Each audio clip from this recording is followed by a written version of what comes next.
Right, we're ready to begin with Texas A&M. Coach Williams along with Hayden Hefner and Quenton Jackson.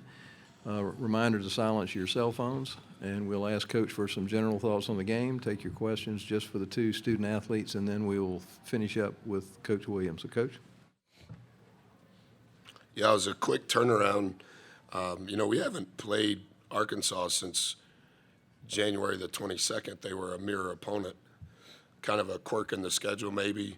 We played them twice within a 2-week span. And so we had a lot of work to do since yesterday when they beat LSU. Our staff was phenomenal in the preparation for that. And then we got with our guys last night for mental practice, and they were as good as they've been all year. And then this morning, as we went through walkthrough and film, you could see that the synergy between the staff and the players on what we needed to do was really good. I think one of the things that I was unaware of, they lost those 3 games to start conference play and then lost 1 game in February, 1 game in March, I think, and those 2 losses were by a combined 5 points. They were playing at an unbelievable clip. With the personnel groupings and the things that they had done to change. So really thankful for the response of our guys and the high level of work by our staff to be able to be in a position to beat a top 15 team. All right, we'll take your questions for either of the student athletes. If you'll raise your hand, we'll get a microphone to you. Let's go ahead and start on the middle aisle. Okay, thank you. For both guys, I mean, you guys are playing your 3rd straight day. They were playing the 2nd. You thought Arkansas would be the fresher team, but you guys looked fresher. What was the key to coming out with the energy you did and getting that 12-point lead in the first half? Hayden, would you take that first? I think it was really just a testament of what we've been preaching to each other all week. We know that for us to have a chance to win any game, it's got to start with our energy level, and it's got to start with how we attack the game, how we start the game, and how we start the second half. So I think whenever you preach that over and over and you really believe into it and buy into it, it'll end up happening. Same for Quenton. I would say the same thing he said, but I would go even further and say it's a testament of everything that we have done since the year started. All the work that we put in from boot camp to individuals to the practices to all that. It's a testament of all of that. Raise your hand. Questions for either of the student athletes? Raise your hand.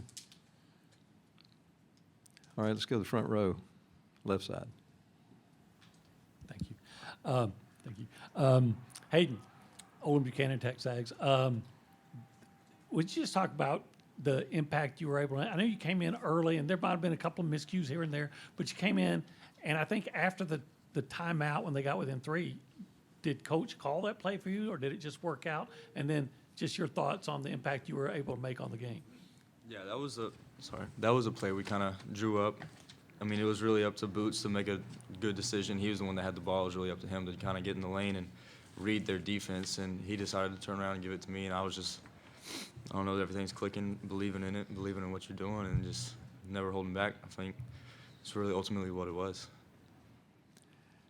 Raise your hand. Other questions? Let's go to the back in the middle.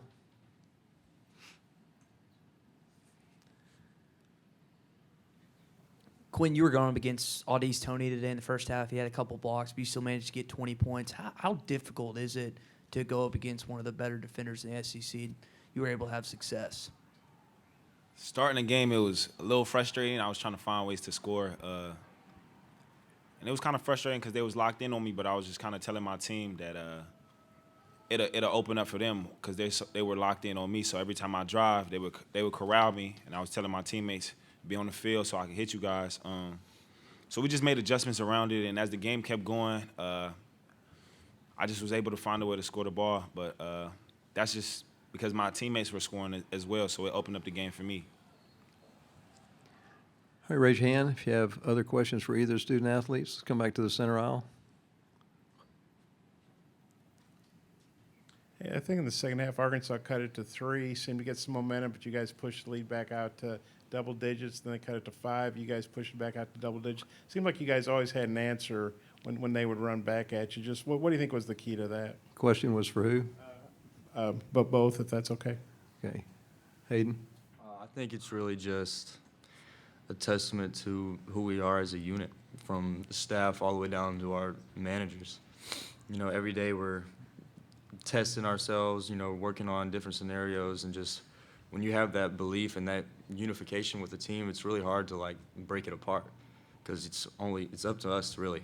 So whenever we're believing in it, one another, and just all clicking, I think it's just hard to stop. And Quentin? I would say basketball is a game of runs. They went on their run, we went on our run. But at the end of the day, like I think I said yesterday, it's a testament to everything we've been through earlier in the season. Losing 8 straight to teach you something. So when things not going our way, we know to stay calm, we know to stay collective, we know to stay together, and that helped us. We have time for one more question for either of the student athletes. Raise your hand if you have one. All right, let's come back to the front row right here. Are you good? I'll ask one more. All right, one question for one player. Quentin, do you feel like y'all should be in the NCAA tournament now? You think you clinched it? That's not up to me. I just go out there and I play my game. That's up to the higher ups. I just go out there and I try to make sure that me and my team are on the same page and that we play as hard as we can every night. All right, we'll excuse the student athletes. You can return to the locker room. Thank you. And we'll continue on with questions for Coach Williams. Raise your hand, and we'll get a microphone to you. Raise your hand. Questions for Coach. All right, start in the center aisle. Hey, Buzz, you know, Note's had rough shooting games, but he always finds a way to score 10, 12 at least. And sometimes he scores 30 if he isn't shooting that great. What did you guys do to hold him to 5? What was the key to that?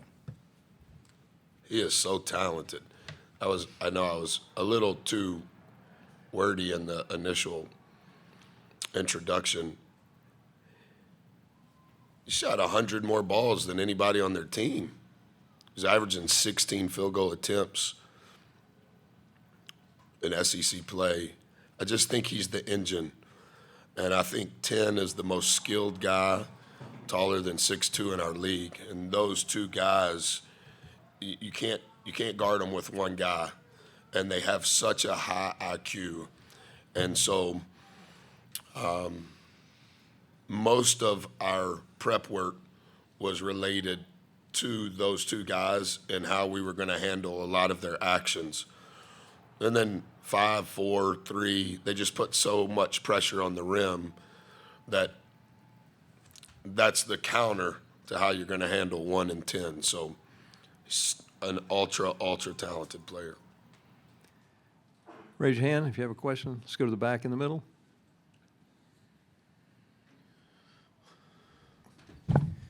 Coach, I was sitting right behind you yesterday when you were kind of scouting Arkansas, and I wonder from a coaching standpoint how much more you gain from watching a game in person than just watching film. Yeah, I know everybody makes fun of me. I think I'm probably the only head coach that still attends games. That's one of the NCAA rules that you're allowed to do. You know, if you're in a tournament, you can live scout. And when I was young in coaching, you could actually go scout games, you know, live scout and watch somebody. That kind of went away a long time ago. And so I'm kind of like a little kid when I can actually watch a team and don't feel the stress of having to win or lose.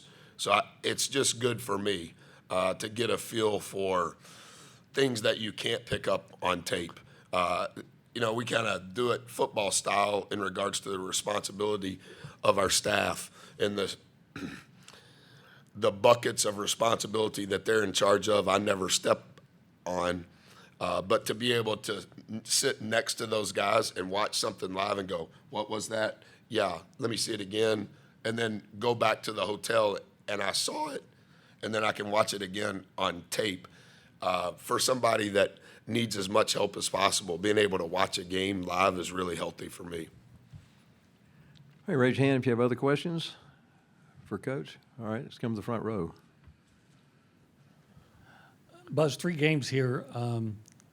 Y'all really been kind of at a disadvantage inside height-wise and size-wise. How do y'all keep overcoming that? Oh, yeah. I mean, we've been at a disadvantage yeah, since the first SEC game, not just since we got to Tampa. So locale doesn't change that our only chance is to be an overachiever and overcomer. So, yeah, I don't even know that we talk about that in regards to the deficiencies of our size. But I do think that as time has went along, we've found ways to counter our deficiencies. And one of the things that I've learned from our guys is they have been very comfortable receiving what they know their deficiencies are. Most players don't want to hear what they're not good at. But if you do want to receive what a deficiency is, and here's the counter to it, then you have a chance. And I think that's what's transpired with our group. Similar to what you've heard the 5 guys say that have been on post game the last 3 days. Like, they're completely aware of how we're going to be attacked, and they've been accepting of that, and our staff has done an incredible job. When they do this, this is our counter to overcome our deficiency. Other questions? Raise your hand. All right, let's come back to the middle aisle. You know, but Buzz, the players talked about it, but what did you think of the energy you had playing a third straight day, and they were just playing a second day? It just looked like you guys were, you know, lighter on your feet or whatever. Yeah, I talked to a couple of the media people when we showed up, and maybe I should have been better prepared. You know, the NCAA allows you to work 6 days in a row, and so we took our off day for this week before we came here.